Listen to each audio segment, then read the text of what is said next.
Assalamualaikum warahmatullahi wabarakatuh. Pada pertemuan kita kali ini, kita akan membahas tentang materi usul fikih berkaitan dengan dalil hukum Islam. Perlu diketahui bahwasanya setiap seorang muslim ketika menjalankan ajaran Islam, maka harus disertai dengan dalil hukum Islam. Dengan kata lain bahwa dalil hukum Islam ini menjadi landasan utama bagi pelaksanaan ajaran Islam.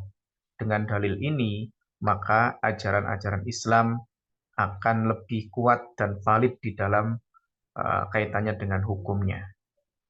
Untuk mencapai pada pembelajaran mata kuliah usul fikih ini, maka dibuatlah CPMK, Capaian Pembelajaran Mata Kuliah Usul Fikih, yaitu agar mahasiswa memahami dan mampu menjelaskan dalil-dalil hukum Islam pada setiap kasus yang terjadi di tengah-tengah masyarakat pada umumnya, sehingga mahasiswa mampu memanfaatkan dan menerapkan apa yang sudah didapatkan dalam perkuliahan usul fikih setiap tema dan materi yang disampaikan pada perkuliahan.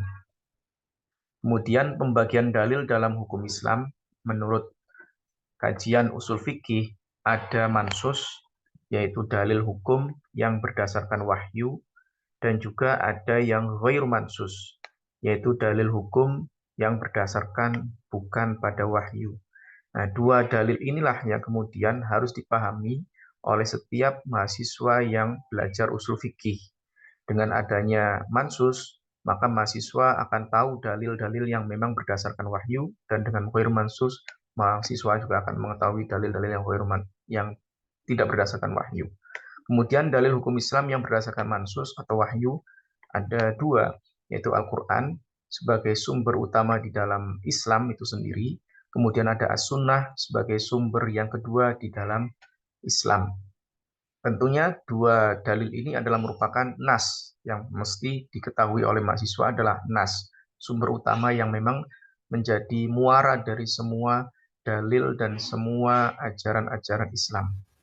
Kemudian Dalil untuk dalil hukum hukum Islam Islam yang yang mansus ghairu mansus adalah atau berkaitan dengan ada yang berdasarkan muttafaq alaih bukan dan pada ada yang wahyu mukhtalaf fih. terbagi Yang lagi muttafaq alaih menjadi adalah dua. disepakati oleh para ulama, Ada yang sementara muttafaq mukhtalaf fih alaih adalah diperselisihkan oleh disepakati para ulama. oleh para Nah, dua ulama hal ini tentunya harus dan dipahami ada bahwa yang ternyata mukhtalaf dalil-dalil fiih. yang ada selain Di kalangan para ghair ulama mansus atau yang masih bukan merupakan dalil diperselisihkan wahyu, itu memiliki apakah itu kesepakatan di antara dalil para ulama, dan juga ataukah ada bukan. dalil yang tidak disepakati oleh para ulama, sehingga masih banyak perselisihan di antara para ulama.